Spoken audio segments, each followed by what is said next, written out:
Hi, I'm Elizabeth, and I'm from Buncombe Street United Methodist Church Children's Ministry. Thank you for spending time with me today. We're going to have Godly Play, The Faces of Easter, Lessons 5 and 6. In the past weeks, we have learned about baby Jesus born to his mother Mary and to his father Joseph, and that Jesus grew up into a boy, and when he was 12, he spent time in the temple with the priests and the rabbis, talking and asking questions and learning a lot. And then when he was 30 years old, his wild cousin John baptized him in the Jordan River. And we learned about the dove that came down and the voice that came from heaven that said, "This is my son, and I love him." And after he was baptized, we learned that Jesus continued across the Jordan River into the desert, and he spent 40 days and 40 nights all alone and hungry and thirsty. And he went there to learn more about who he was and what kind of work that he would do. Today, we're going to pick up our story where Jesus comes back across the Jordan River and he knows what his work is. Jesus' work is to come close to people. There were a lot of people that no one would come close to. I wonder how those people felt, being ignored and being left out. I wonder if they were lonely and hurting. But Jesus came close to them. In fact, here he's so close to this man, he's touching his face. This is the back of Jesus' head, and this is Jesus' hand and his other hand.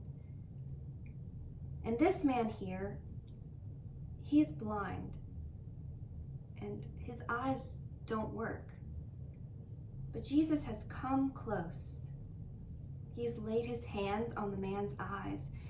And when Jesus comes close to people, they change. They become well. They know things that they didn't know. They do things that they couldn't do before. And like this man, they see things that they couldn't see. When Jesus touches his eyes, this man is able to see.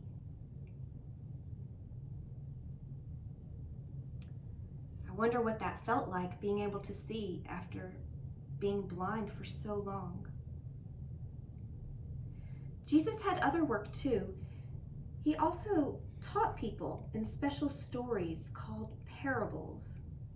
I don't know if you know the word parable, but there was a day in Jesus' life when he realized that his own life would become a parable. And he turned to Jerusalem for the last time as his life became a parable. When he got to Jerusalem, it was about to be the feast of the Passover.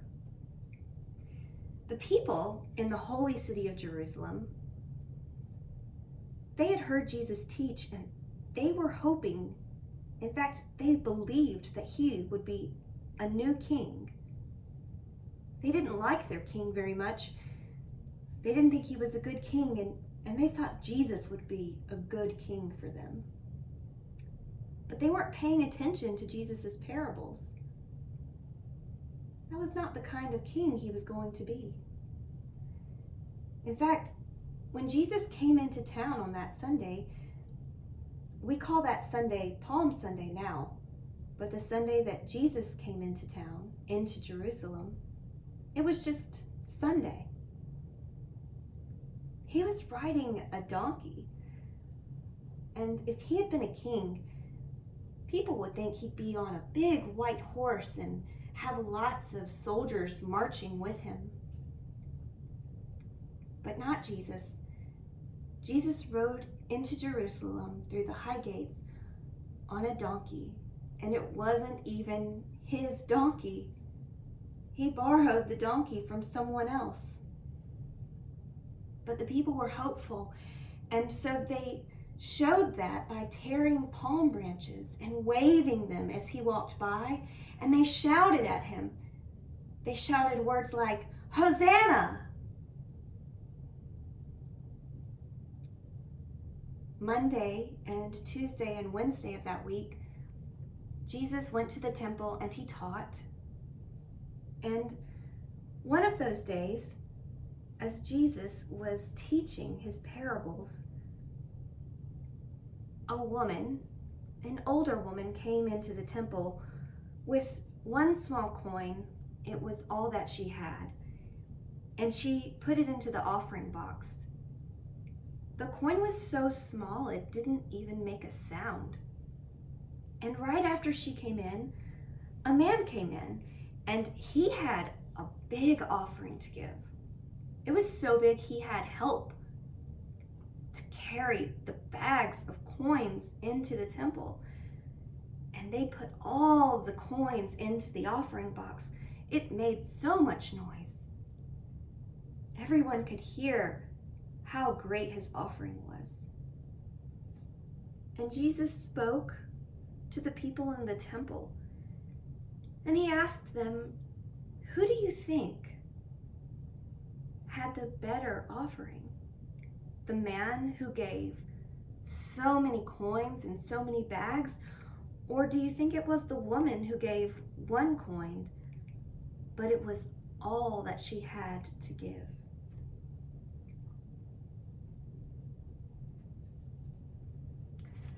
I wonder what you think.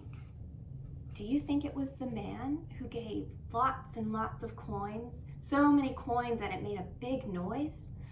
Or do you think maybe it was the woman, the older woman who came in with one coin, but that was all that she had?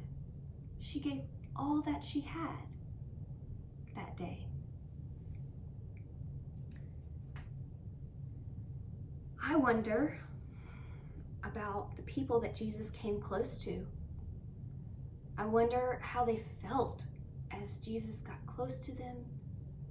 Maybe he touched their face, or maybe he spoke important words to them. I wonder how those people felt to be seen and heard when everyone else was ignoring them. Today, I wanted to have some palms to share with you, but I don't have any palms, and I was going to color one and then cut it out, and as I was getting ready to do that, I saw that my plant actually had a few extra leaves that I could use. And so I cut two off, and I'm gonna wave them in the air. You can wave them back and forth however you want to. That's what I like to do. And today after we're done, I'm going to do that outside. And I'm gonna shout, "Hosanna!" just like in the story. And then when I'm done, I'll put them at my worship space so that when I see them during the week, it will remind me of that special Palm Sunday, the first Palm Sunday when Jesus rode in on a donkey. I wonder what that looked like when the people were expecting a king and they saw Jesus on a donkey. This week is a special week in our church. It's called Holy Week.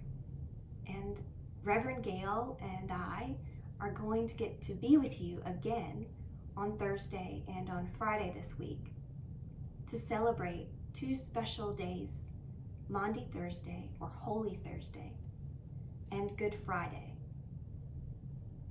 I hope that whatever pictures or journal entries you make today, or maybe if you find some palms or just some leaves that remind you of palms, whatever you think is important to you from the stories, I hope that you'll post it in the comments and share with your friends and share with your church. We miss you so much. and we love you so much.